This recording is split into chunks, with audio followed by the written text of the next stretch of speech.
El texto en la Escritura, Lucas capítulo 6 en sus Biblias, verso 43 dice así de esta manera: No es buen árbol el que da malos frutos, ni árbol malo el que da buen fruto, porque cada árbol se conoce por su fruto, pues no se cosechan higos de los espinos, ni de las zarzas se vendimian uvas. El hombre bueno del buen tesoro de su corazón saca lo bueno, el hombre malo del mal tesoro de su corazón saca lo malo, porque de la abundancia del corazón habla la boca. Muy bien, oramos. Amado Padre Celestial, nosotros nos inclinamos en reverencia y adoración a tu palabra en esta mañana. Creemos que en verdad es la autoridad, la verdad absoluta en todo asunto que ella trata, y deseamos, Padre, que así sea, en especial en cuanto a la salvación. Que podamos sujetar nuestros pensamientos a esta verdad. Ha sido tan distorsionado el Evangelio en el siglo pasado que aún cuesta mucho cambiar las ideas equivocadas que hemos adquirido, y deseamos, Padre, en verdad ajustarnos a tu verdad. No solo para tener una doctrina correcta, sino también para que aquellos que aquí están y no te conocen puedan ser llevados a la salvación en Cristo. Pedimos que tú obres en el nombre de Jesús. Amén. ¿Qué es la salvación? ¿Cómo somos salvados? Son dos preguntas que hemos respondido nosotros en la mesa del Señor pasada, ¿no? Hemos tomado la iniciativa de poder clarificar algunos términos en la mesa del Señor que tienen que ver con la teología bíblica, y en este caso es la palabra salvación. Es una palabra muy conocida en realidad, la pronunciamos muy seguido en el ambiente evangélico, pero no siempre el concepto de la salvación es entendido de la misma manera por todos los que dicen ser creyentes, ¿no? Por eso he decidido poder clarificar el término de la manera más sencilla, así debe ser, de la manera más sencilla en este caso, y yendo a la esencia de lo que la Biblia enseña acerca de la salvación, ¿verdad? ¿Qué es la salvación? Ya lo respondimos. ¿Cómo somos salvados? También lo hemos respondido nosotros. Y hoy vamos a responder una tercera pregunta, cerrando esta temática en la mesa del Señor, y es la pregunta: ¿cómo sabemos?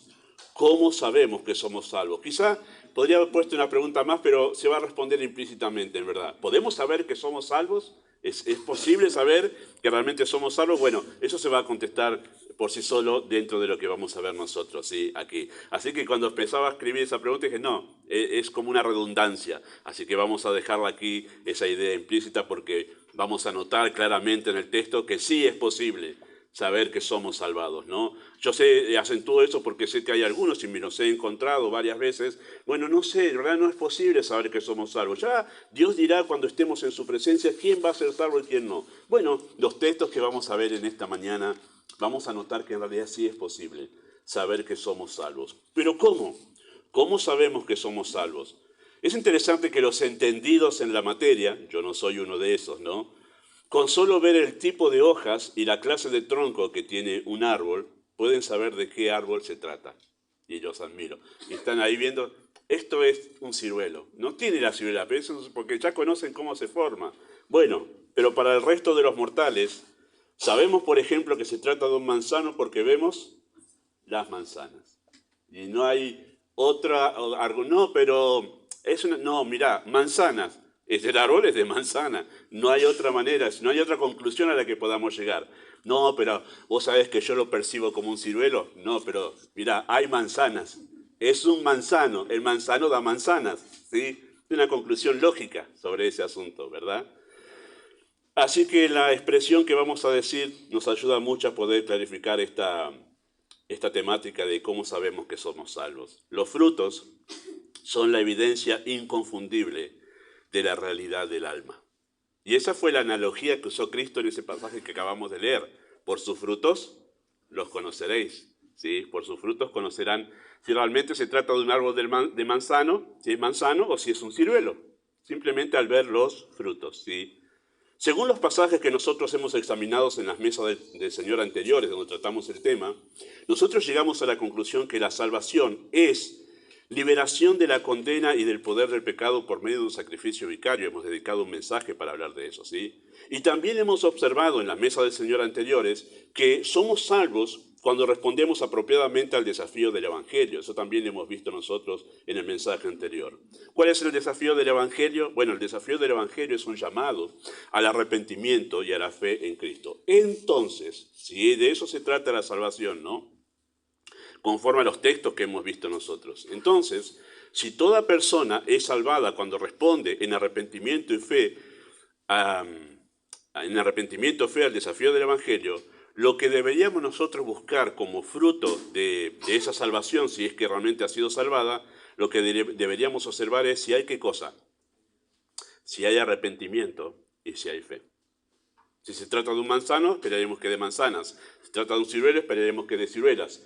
Y si se trata de alguien que ha procedido en arrepentimiento y fe a Cristo o ha respondido al mensaje del Evangelio en arrepentimiento y fe, los frutos que deberíamos esperar es frutos de arrepentimiento y frutos de fe. Y de esa manera sabríamos nosotros si la persona realmente es salva o no. ¿Es así? Es así. Entonces, vamos a responder dos preguntas en esta mañana con la ayuda del Señor, ¿sí? Para poder exponer esta verdad. Esta verdad que está en las Escrituras que Cristo la afirmó. Por sus frutos sabrán si es salvo o no. Ante la evidencia no hay argumento que valga. Está allí a la vista del argumento, ¿verdad? Así que la primera pregunta que debemos responder nosotros es, ¿cuál es la evidencia de arrepentimiento? ¿Cuál es la evidencia de que la persona realmente se ha arrepentido para salvación? ¿Sí?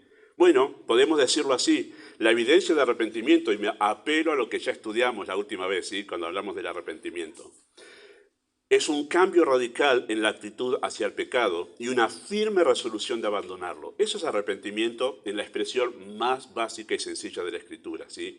Es un cambio radical en la actitud que la persona asume hacia el pecado y una firme resolución de abandonarlo. Ese es el fruto que esperamos ver, que la persona realmente haya adoptado ahora una actitud distinta, ahora que es salva, una actitud distinta hacia el pecado, y que tenga esa resolución en su voluntad de decir, no quiero más seguir viviendo en el pecado. Eso es un fruto de arrepentimiento, ¿sí? Así que el arrepentimiento está directamente relacionado con el pecado personal. Y ahora vamos a acentuar a qué me refiero con el pecado personal, ¿sí? El arrepentimiento está directamente relacionado con el pecado personal. O sea, ¿qué hace la persona que dice ser salva, no? ¿Qué hace la persona con sus prácticas pecaminosas? Es lo que nos dirá si hay arrepentimiento en su corazón para vida, ¿sí? No qué hace con el pecado en general. No que me dice, sí, yo sé que el pecado es mal. No, ¿qué hace con sus prácticas pecaminosas? Eso es lo que me dirá a mí si hay arrepentimiento para vida en su corazón. Nos hemos acostumbrado, yo también lo he dicho en su momento, ¿sí? Nos hemos acostumbrado a decir que a las personas que para ser salvos tienen que pedirle a Dios perdón por todos los pecados de su vida, ¿sí? Vos le tenés que pedir a Dios que te perdone todos los pecados de tu vida y ya sos salvo, ¿sí? Lo hemos dicho. Pero, aunque eso tiene algo de verdad esa expresión, es muy ambiguo eso, ¿sí? No es nada específico eso, ¿sí? Es muy ambiguo. Y además es incomprobable que esté arrepentido por todos los pecados de su vida. Todos podemos decir eso y sin embargo no estar arrepentido. Te pido perdón por todos los pecados de mi vida. Y muy probablemente quizá pueda suceder que no esté arrepentido en realidad, que siga con sus prácticas pecaminosas, ¿sí? Por eso es que eso que parecía tan bíblico no lo es en realidad. Es muy ambiguo llevar a una persona a decir, tenés que decir que te arrepentís toda tu vida de pecado. Bueno, si bien cuando uno conoce a Cristo uno está arrepentido de toda su vida de pecado, eso es cierto, porque uno dice, wow, tanto tiempo lejos sin el Señor, ¿qué ha sido de mi vida? Es verdad eso, pero eso no es una evidencia clara en verdad de arrepentimiento, ¿sí? Es ambiguo, es incomprobable y parece más un ritual que un arrepentimiento verdadero. El arrepentimiento para vida es una acción concreta y definida, y es ahí donde empezamos a ver el fruto que estamos intentando ver, que me dice que la persona tiene vida verdadera, tiene en su corazón salvación, ¿sí? El arrepentimiento para vida, como lo llama Lucas en los Evangelios de Lucas, arrepentimiento para vida, es una acción concreta y definida, ¿sí? algo muy concreto. Así como cuando vemos el árbol del manzano, decimos, ¿cuál es manzana lo que tiene? Inconfundible, es concreto, es específico lo que estamos diciendo, ¿sí? Escuchen estos textos que aparecen aquí en el proyector también, ¿sí? Lucas 3, versículos 12 al 14, habla acerca de la predicación de Juan el Bautista, cómo él predicaba y preparaba a la gente para el encuentro con el Señor, ¿no? Dice así una parte de su predicación, Lucas 3, 12 al 14, vinieron también unos publicanos para ser bautizados y le dijeron, Maestro, ¿qué haremos? Y él les dijo, no exijáis más de lo que os está ordenado. También le preguntaron unos soldados diciendo, ¿y vosotros, nosotros qué haremos? Les dijo, no hagáis extorsión a nadie, ni calumniéis, y contentaos con vuestro salario. Y usted dice, ¿esto es evangelismo de Juan? ¿Esto es el evangelismo de Juan? Sí, ese era el evangelismo de Juan. A los publicanos, el pecado específico de los publicanos era que ellos robaban de los impuestos, ¿sí? Y robaban tanto que se volvieron ricos robando de los impuestos. Cuando escucharon a Juan predicar, se arrepintieron. Y estaban ya con la carga de pecado, con el peso de su conciencia que no podían más. Y le dijeron a Juan, ¿qué haremos? Y les marcó algo concreto y específico. No les dijo, bueno, pidan perdón por todos los pecados de su vida y el Señor los va a perdonar. Les dijo específicamente, no roben más de los impuestos. Interesante. Algo concreto y específico. Si esos publicanos iban a estar arrepentidos, iban a dejar de robar de los impuestos. Y vinieron lo que sería hoy la policía, vinieron los soldados del Imperio Romano que estaban acostumbrados a hacer abuso de su autoridad y a hacer extorsión y todo lo demás, ¿sí? Que también llegaron ahí los soldados, estaban ahí escuchando a Juan y se arrepintieron. Dice, wow, este tiene razón, el Señor va a venir y los preparó. ¿Y qué les dijo a ellos? Bueno, y cuando le preguntaron, ¿qué haremos? Bueno, pidan perdón por todos los pecados de su vida. No, no hagan extorsión a nadie, ni calumniéis y contentaos con vuestro salario. ¿Sí? Porque se ve que esto de yo soy un servidor público, pero me pagan poco, no es nuevo. No es nada nuevo. Y le dijo, contentaos con vuestro salario. Noten que Juan no se puso de hacer un movimiento social para que le den el sueldo justo. No estaba en ese, no era su tarea esa. Hay otros que tienen esa tarea. Pero interesante que Juan Juan el Bautista le dijo a ellos, muestren estos frutos de arrepentimiento, algo concreto y algo específico, relacionado con el pecado que ellos estaban haciendo. No con cualquier pecado, sino con el que ellos estaban cometiendo así. ¿Sí? Y esto no es salvación por obras, porque está la tentación de decir, bueno, y entonces acá es una salvación por obras. No. Lo que Juan está haciendo es arrepentimiento verdadero. Está buscando que ellos sean llevados a un arrepentimiento verdadero expresado en acciones concretas y específicas. ¿Sí? Eso es lo que se está buscando aquí. Escuchen este otro texto de Juan capítulo 4, versos 16 al 18, que seguramente ustedes conocerán los que son lectores de la Escritura, que se trata sobre aquel encuentro de Cristo con la mujer samaritana. Y en ese encuentro de Cristo con la mujer samaritana, hay algo que dice Cristo que es muy interesante a la mujer en un momento en esa charla. Versículo 16 dice así, Jesús le dijo, ve, llama a tu marido y ven ahora acá. Respondió la mujer y le dijo, no tengo marido. Jesús le dijo, bien has dicho, no tengo marido. ¿Por qué? Porque 5 maridos has tenido y el que ahora tienes no es tu marido. Esto has dicho con verdad. Y alguno diría, qué poco prudente el Señor tocar ese tema allí.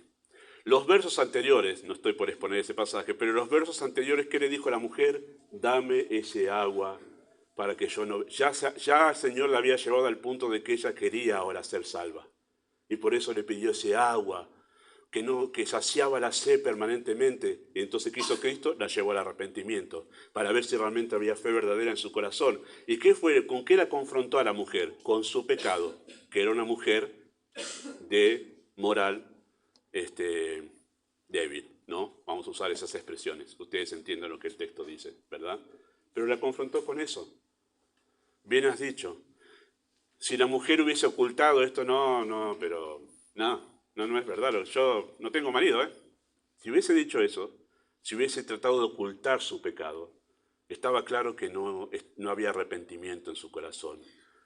Pero la mujer fue al pueblo, ¿y qué le dijo a la gente del pueblo? Vengan y vean a uno que me ha dicho todo lo que he hecho. ¿Qué fue lo que te dijo? Que soy una mujer adúltera. Tremendo. Arrepentimiento verdadero expresado en una acción concreta y específica. Primera de Corintios, capítulo 6, versículo 9 al 11, dice así de esta manera, algo que ya leímos y lo vuelvo a mencionar por lo que va justo con esta verdad, ¿sí? ¿No sabéis que los injustos no heredarán el reino de Dios? No erréis, ni los fornicarios, ni los idólatras, ni los adúlteros, ni los afeminados, ni los que se echan con varones, ni los ladrones, ni los avaros, ni los borrachos, ni los maldicientes, ni los estafadores heredarán el reino de Dios. Y esto erais algunos, mas ya habéis sido lavados, ya habéis sido santificados, ya habéis sido justificados en el nombre del Señor Jesús y por el Espíritu de nuestro Dios. Ahora, Pablo aseguraba en este texto, escribiéndole a los Corintios, que ellos habían sido ya lavados, santificados y justificados por el Espíritu de Dios. ¿Cómo sabía Pablo que ellos ya habían sido lavados, santificados y justificados? Algo que pasa interiormente en el corazón de una persona. ¿Cómo lo sabía Pablo? ¿En qué se basaba Pablo para decir, ustedes ya son salvos? Ustedes ya son salvados, eso significa todo eso, ser lavados, justificados, santificados. Ustedes ya son salvos. ¿En qué se basó? En que ustedes eran esto y ahora ya no lo son. En eso se basó. ¿En qué se basó Pablo? ¿En que ellos le dijeron, oh, nosotros somos salvos? ¿Se basó en lo que ellos decían? No. Se basó en lo que vio, el cambio que vio en ellos para decir, ustedes son salvos, no tengo dudas. Ustedes eran todo esto, pero ahora ya no lo son. Y como no lo son, es evidente que Dios los ha salvado. Entonces, Pablo, para asegurar que alguien es salvo, no se basa en lo que la persona dice, sino en lo que ve en la persona, que ha cambiado, ha dejado sus prácticas específicas de pecados personales. No que ha dejado, dicho, el pecado de toda mi... No, unas prácticas concretas de pecado los ha dejado.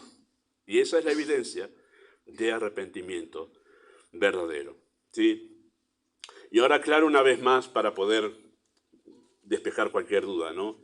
Nadie comete todos los pecados que es capaz de cometer. Ninguna persona llega a hacer eso, si no sería un monstruo. Pero hay uno o algunos que demuestran nuestra esclavitud al pecado, ¿sí? Siempre hay algún pecado allí, todos hemos vivido esto antes de Cristo, hay algunos ahí que son los que demuestran que estamos atados, esclavizados, que nos tienen encadenados, en el poder del pecado nos tiene encadenados en esclavitud, ¿no? Y eso demuestra nuestra esclavitud al pecado. Pero cuando somos salvos, cuando Cristo nos salva y asumimos una firme resolución de abandonar ese pecado específico, y el abandono de ese pecado específico es como un grito de independencia de la esclavitud al pecado, y a partir de ahí luchamos contra toda práctica pecaminosa que intente dominarnos. Pero la renuncia a ese pecado específico es como, wow, soy libre ya. Soy libre. ¿Han visto cuando los ejércitos están batallando unos con otros en una guerra? Por ejemplo, cuando fue la Segunda Guerra Mundial, no es que los aliados habían conquistado ya todo, pero la conquista de una de las ciudades fue como, wow, acá ganamos la guerra ya, aunque todavía faltaba territorio por conquistar. Pero esa era la marca inconfundible, acá está, victoria completa aquí. Ya está, el enemigo está derrotado, no tiene más que hacer. Después seguían avanzando. Y esto es como un grito de independencia, el pecado ya no me domina. Y de ahí en más empezamos a luchar contra toda práctica pecaminosa, ¿sí? Eso es la evidencia justamente de salvación. Yo recuerdo que así queda como todavía la fotografía en ese video cortito en mi mente de lo que hice después que el Señor me salvó. Mi momento, que estaba en una gran depresión, sin querer ya seguir con la vida, ya no me interesaba nada, y el Señor vino y me salvó. Pero lo que hacía yo simplemente para poder llenar un poquito mi alma era escuchar música. Escuchaba toda la música que estaba en ese tiempo de moda, ¿no? Y como que calmaba mi conciencia en ese momento, ¿sí? Como para tener un poquito de respiro en mi alma vacía. ¿Y qué fue lo que hice? En ese tiempo había cassette, que los chiquitos aquí ni deben saber lo que es un cassette. Pero es una cajita donde había una cosa con cintas donde se guardaba música. Bueno, yo agarré todos mis cassettes, los puse en un balde de albanil y los prendí fuego. Después me decían, no, pero mira que los podías regrabar y que no había ningún problema. No, pero para mí era significativo. Era mi grito de libertad, libre del pecado. Y para mí fue satisfactorio eso. Así sucede con el que está atrapado, encadenado al pecado en la droga, cuando se convierte, nunca más.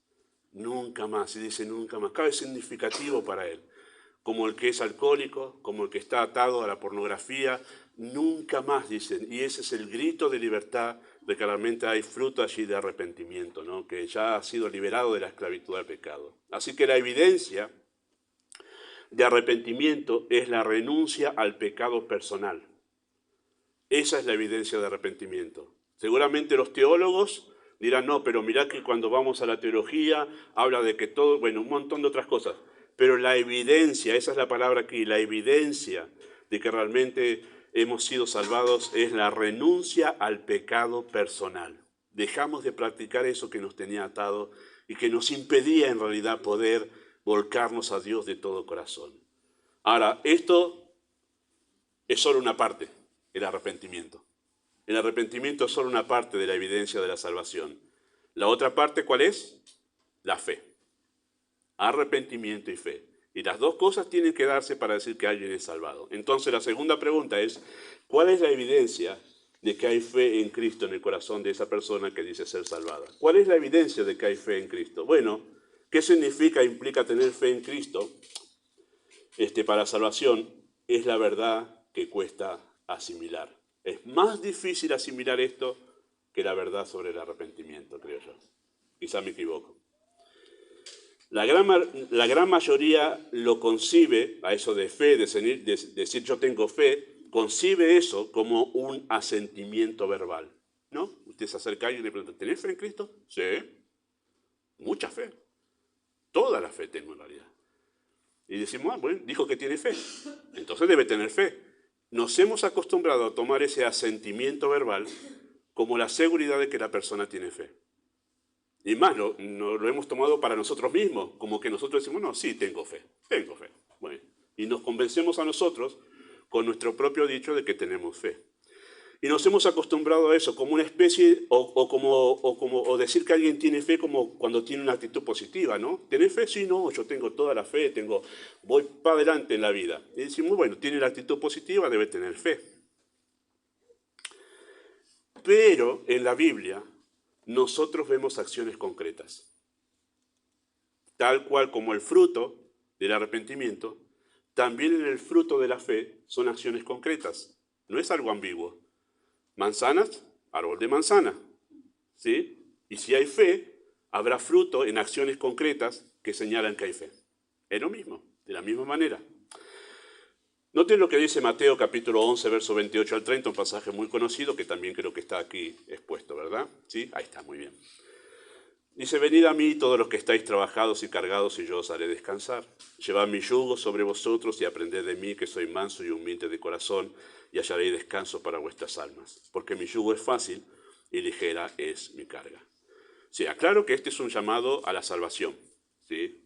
Algunos toman este pasaje de una manera muy poética. Si estás muy cansado del estrés de tu vida, Cristo te da descanso. Bueno, momento, esto es un llamado a la salvación de los tantos que hizo Cristo en su tiempo. ¿Sí? Está llamando a las personas a arrepentirse y a tener fe en Él. Ese es el llamado que está aquí. Y Cristo no está llamando a las personas estresadas en su vida por el trabajo y todo lo demás. Cristo está llamando a toda esa generación de religiosos con los cuales Él convivía entre los judíos, ¿sí? Una nación muy religiosa, a todos ellos que estaban cansados, que estaban agobiados y cansados de vivir una religión vacía que no trae verdadera paz. A eso se está llamando. ¿Estás cansado de fingir que sos creyente? ¿Ya estás cansado de vivir una religión vacía?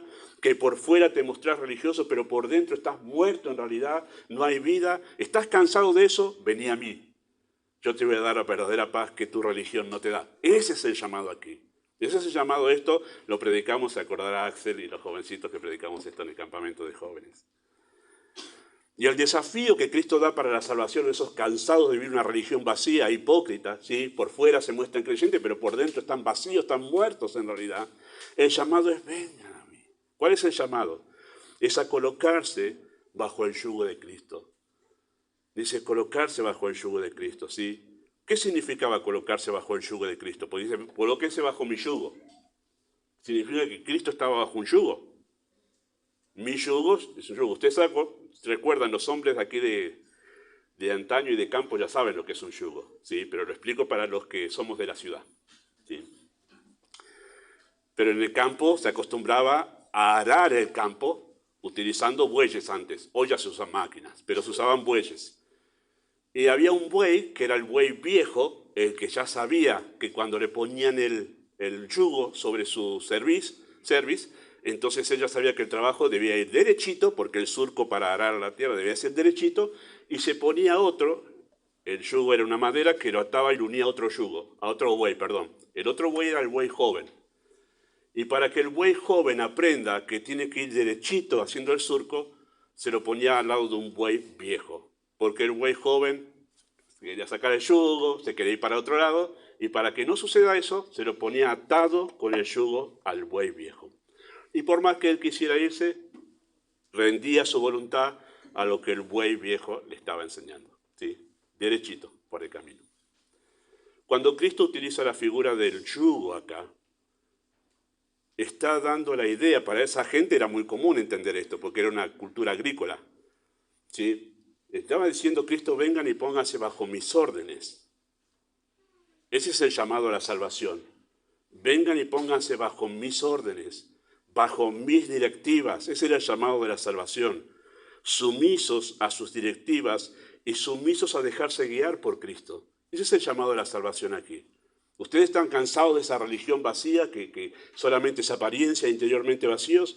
Vengan, yo les ofrezco algo diferente, pero para que experimenten descanso verdadero, ustedes deben dejar de luchar contra mi voluntad. Porque eso era someterse a sus directivas, dejar de resistir, de hacer la voluntad de Dios, la voluntad de Cristo. Dejen de resistirse, dejen de desobedecerme, sométanse a mis directivas y van a hallar una paz que es incomparable. Así que el desafío de su llamado es asumir una actitud humilde y mansa ante su señorío. ¿Han notado? Aprended de mí que soy manso y humilde. ¿Dónde se veía la mansedumbre de Cristo y la humildad de Cristo? En que ese yugo que él tenía sobre su cerviz era la voluntad de su Padre a la que él se sometió. Aprendan de mí como yo me someto a la voluntad del Padre, ustedes sométanse a la voluntad de Dios de esta manera. Y en ese sometimiento a la voluntad de Dios es donde ustedes van a encontrar paz, esa paz que no tienen. Y que ustedes piensan hallar en cualquier otra cosa, en un poco de música, en un poco de diversión. Pero la paz verdadera está en el sometimiento a la voluntad de Dios. Y ustedes piensan que es malo, yo les quiero demostrar que es bueno y es fácil. Porque yo llevo todo el peso de ese yugo. Yo lo llevo. Ustedes solamente tienen que someterse a mi señorío. Así que Cristo está hablando de algo concreto y específico acerca de fe. Si alguien tenía fe en Cristo, ¿qué iba a hacer? Se iba a someter a sus directivas. Es algo concreto y es algo específico. No es algo ambiguo tener fe, ¿sí?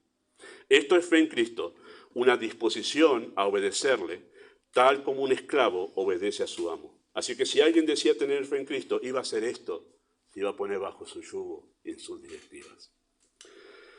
Podemos decirlo así de esta manera: fe en Cristo es obediencia sin reservas. Es muy común utilizar la expresión entregarse a Cristo, ¿no? O vos tenés que entregarte a Cristo, así ya vas a encontrar la salvación o la felicidad. O tú tienes que rendirte a Cristo, ¿no? Y son frases que suenan como impactantes, como lindas, pero son muy ambiguas. ¿Qué es rendirse a Cristo? ¿Qué es entregarse a Cristo? Bueno, es esto. Es definitivamente decir: Señor, te obedezco en todo lo que tú me digas. Eso es más concreto y más específico. Si yo me entregué al Señor, o yo entregué mi vida a Cristo, ¿sí? ¿Ya le estás obedeciendo? Entonces me estás diciendo, ¿ya estás haciendo todo como Él te dice? ¿Es lo que me estás diciendo? Porque eso es tener fe en Cristo según lo que Cristo dice aquí. ¿Sí? Esa expresión es ambigua y se presta además a la subjetividad. Cada uno puede decir qué significa entregarse a Cristo, ¿sí? Donde cada uno le da su sentido, el sentido que imagina. Pero obediencia sin reservas es una acción bien concreta y específica. Así que venir a Cristo en fe es responder en obediencia a sus directivas expresadas en su palabra. Así que al creer en Cristo, ¿sí?, tomamos la Escritura como nuestra norma de vida y lo que en ella se dice es la autoridad de fe y moral para nuestras vidas. Todos los que somos salvos hemos hecho esto, todos. En una manera u otra, en menor grado, en mayor o menor grado, hemos hecho esto. Apenas nos convertimos, esto se transformó en otra cosa. Esto que no lo entendíamos, lo empezamos a entender. Esto que nos aburría, nos empezó a llamar la atención. Esto, que es la Escritura, que antes, en verdad, nos resultaba repulsivo, ahora la amamos. Es la fuente de nuestra alma, es el agua que sacia la sed de nuestra alma. ¿Y cómo puede ser? Bueno, solamente la fe en Cristo hace eso, porque la fe se nutre de la palabra de Dios. Y si hay fe, la fe va a ser así. ¡Wow! ¿Dónde hay palabra? ¿Dónde está la enseñanza? La busca y nos lleva ahí. Es natural. Sucede naturalmente eso. Por eso es que es tan sencillo darnos cuenta que alguien tiene fe, buscará por sí solo el agua de la Escritura. Tremendo. Cristo aseguró que María, ¿se acuerdan esto? María había escogido, María la hermana de Lázaro, había escogido la buena parte. ¿Cómo aseguró? Se daba cuenta que María había escogido la buena parte. Esa expresión significa que ha sido salvada, ¿no? ¿En qué se basó Cristo para decir que María había escogido la buena parte? Bueno, al ver que había priorizado la enseñanza de la palabra por sobre sus quehaceres. Dijo, eso es evidencia de salvación. Dejó todo lo demás para sentarse a mis pies a escuchar mi palabra. Por eso cuando usted se encuentra a alguien que dice tiene fe y no le interesa para nada escuchar la palabra de Dios, es evidente que no hay fe salvadora allí. Puede haber otro tipo de fe, pero no la fe que salva. No la fe que salva. Eso es un fruto concreto, eso es un fruto específico. Eso no es algo ambiguo, eso no es nada ambiguo. Nos hemos resistido tanto a la declaración de la Escritura que dice que eso en verdad es un fruto de salvación, que hemos intentado borrarlo de la Escritura para decir, no, yo tengo fe aunque yo no me interesa la Biblia. No, la fe vive de la Biblia. Es imposible que tú digas que tienes fe y no te interese la Escritura, no te interesa aprender, no te interesa leer, no te interesa ser nutrido en la palabra de Dios. Es un fruto concreto y específico. La Biblia no es ambigua para decirnos cuáles son los frutos de la salvación. Pablo vio la gracia de Dios, la obra de la gracia de Dios en las iglesias de Macedonia, esto es 2 Corintios capítulo 8, y se dio cuenta que realmente era la gracia de Dios obrando en la vida de esos que estaban en las iglesias de Macedonia al observar una entrega sacrificial por la iglesia de Dios que dieron más allá de sus fuerzas, estando en una situación de limitación. Fruto y evidencia de salvación, interés por la iglesia de Dios. Pablo no tenía dudas de que los tesalonicenses eran salvos. Tesalonicenses capítulo 1 es esto, porque veían en ellos una apasionada devoción por Dios. Dice, todos se dan cuenta en Roma cómo ustedes dejaron los ídolos para servir al Dios vivo y verdadero. Es una expresión apasionada de lo que había visto en esos tesalonicenses. Y entonces hay gente que dice que tiene fe, pero está dispuesto a sacrificar el servicio y la adoración a Dios por quedarse a ver el partido de River Boca, por quedarse a ordenar el jardín el día que realmente se adora a Dios. Y dice, ¿y en serio hay fe?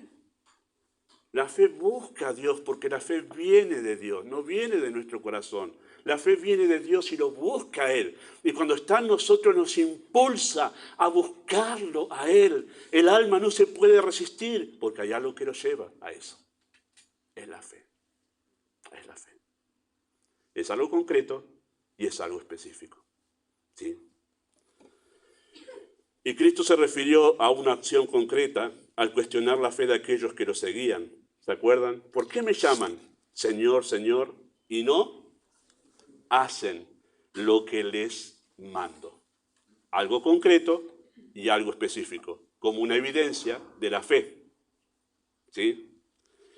Así que cuando vemos a alguien que dice tener fe en Cristo, pero para poder ver algo parecido a la obediencia hay que arrastrarlo, debemos concluir que muy probablemente estemos ante la presencia de alguien sin vida, que intentamos moverlo, pero nunca responderá porque no tiene fe vivificadora, la fe vivificadora de los salvados, ¿no?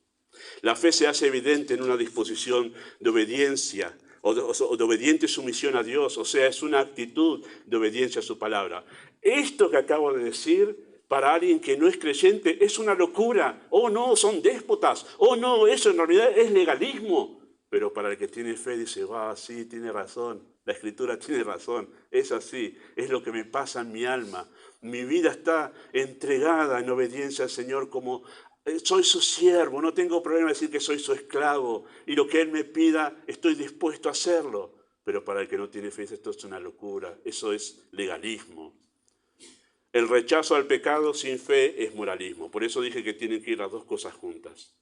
¿Cuántas personas moralistas hoy en día que realmente están lejos de un montón de pecados de hoy en día, pero no tienen fe, porque no quieren saber nada con rendirse a Dios? No quieren saber nada con la Biblia. No me hables a mí de la Escritura. Mira, yo tengo una vida ordenadita, pero no tienen fe. No tienen fe para salvación. Y fe sin arrepentimiento es libertinaje, no gracia de Dios. Necesariamente deben encontrarse ambas evidencias en todos aquellos que han sido salvados por la fe en Cristo. Algunos llegan a Cristo con vidas moralmente ordenadas. En ellos la evidencia de salvación será más notoria en la obediencia a Dios que en el rechazo al pecado, aunque decimos que no tenga pecados para rechazar. Y permítame finalizar este mensaje haciendo una observación sobre Romanos 8:16. ¿Qué dice Romanos 8:16? Permítame leérselo. Porque más de uno ha tomado Romanos 8:16 de una manera fuera del contexto para justamente decir, esta es mi seguridad de la salvación. Bueno, si usted no lo ha encontrado, no se haga problema, yo se lo leo. El Espíritu mismo da testimonio a nuestro espíritu de que somos hijos de Dios. ¿Tenés seguridad de salvación? Mirá lo que dice Romanos 8:16. El Espíritu mismo da testimonio a nuestro espíritu de que somos hijos de Dios. Y entonces el otro le pregunta, ¿cómo es eso? Es una sensación que solamente te da el Espíritu, donde vos sentís esa paz, esa seguridad, esa... ¿No le resulta algo ambiguo eso? ¿No resulta como que no me estás diciendo mucho? ¿Cómo es la sensación? ¿Hay un sensómetro para medir eso? No, no es eso. Pero hemos sacado Romanos 8:16 del contexto y hemos dicho, es como una sensación que solo te da el Espíritu. No, no es ninguna sensación. Romanos 8:16 es la conclusión de todo lo que viene diciendo en Romanos 8:1 hasta aquí. ¿Y qué dijo en Romanos 8:1 hasta aquí? Que el Espíritu de Dios viene con una ley superior a la ley del pecado. Y entonces cuando el Espíritu obra en aquellos en que ha salvado, los lleva en obediencia a Cristo, los lleva a luchar contra el pecado, los lleva a ellos a amar la Escritura, y ese es el testimonio del Espíritu en el corazón de esos a los cuales les asegura, tú eres un hijo de Dios. No es una sensación, es todo lo que dijo antes. Todo eso es el testimonio del Espíritu. Está en ti el Espíritu, Él va a hacer todo eso que dijo antes, que no lo voy a exponer ahora, algún día enseñaremos Romanos. Pero no es una sensación ambigua y personal y subjetiva, no. Es algo concreto que está en Romanos 8:1 hasta el 16, de todo el testimonio del Espíritu, diciendo yo estoy en ti y por eso te guío a esto. No eres tú, soy yo guiándote a amar la ley, soy yo guiándote a matar el pecado, a combatir, a mortificar el pecado en tu corazón. Ese es el testimonio del Espíritu, que lleva a la persona a decirle, tú eres hijo de Dios. La única manera de saber para nosotros, Dios sí puede ver el corazón, nosotros no. ¿Ha escuchado esa frase? Sí, ellos me dicen que yo no soy creyente, pero ellos no saben nada de lo que pasa en mi corazón. Es cierto, es verdad. Solo Dios ve el corazón. Lo que nosotros podemos ver son los frutos. Y los frutos es el argumento inconfundible e innegable de la realidad de tu alma. De la realidad de tu alma. Quizá hasta el día de hoy nunca habías escuchado esto. Y estabas confiado en que eras salvo, pero de una manera ambigua, donde te das cuenta que no tenés ningún argumento al lado tuyo como para decir, no hay frutos. Soy una vid sin frutos, soy una higuera sin frutos como la higuera que Cristo maldijo. Estoy bajo maldición. No en salvación, sino en maldición, camino a la perdición. Bueno, sea hoy, ojalá el Señor quiera que sea hoy, que hoy sea llamado al arrepentimiento de la fe de verdad. Y de ese resistirte a obedecer al Señor, diga, Señor, no puedo obedecerte. Yo te necesito porque no puedo. He intentado hasta ahora tantos años intentar arrancar en mi vida espiritual, es lo que algunos dicen. He intentado y no puedo, claro, porque no tenés a Cristo, por eso no podés. Tú necesitas a Cristo y necesitas arrepentimiento. Y queridos hermanos, a nosotros que somos salvados, sirva esto para darnos argumentos a saber cómo evangelizar a las personas. Ir a hablarles a ellos con su pecado personal, cuando sabemos que está en el momento justo, realmente, que ha entendido el Evangelio, confrontarlos con su pecado personal para que lo abandone. Solamente si hay fe verdadera en su corazón, lo va a abandonar y lo va a dejar. Recuerdo a alguien que supuestamente se había convertido, era adicto a las drogas, dejó las drogas, pero ¿sabe qué seguía haciendo? Fumaba. Digo, dejé las drogas, pero fumo porque no puedo. ¿Y sabe lo que pasó con esa persona? A los poquitos meses, nunca más volvió a la iglesia. No es reemplazar un pecado menor por un pecado mayor por un pecado menor. La salvación es renuncia, liberación completa. Lo dejo, no lo quiero más. Eso es la salvación en Cristo. Nos ayuda a saber cómo evangelizar de manera directa y punzante con la Escritura para que realmente las personas sean llevadas a la verdad en Cristo. Amado Padre Celestial, solo tú puedes usar la Escritura para tratar con nuestros corazones y con nuestras almas. Seguramente aquí tenemos, como en toda iglesia, personas que no han sido salvadas. Hay niños aquí y adolescentes que aún no son salvos. Deseamos que sea tu poder obrando y llevando la salvación a cada uno aquí si está en tu voluntad de hacerlo. Damos gracias por tu provisión de alimentos a nuestra iglesia y que nos ayudes a compartirlos ahora en un ambiente de alegría y amistad y comunión en Cristo. En el nombre de Jesús.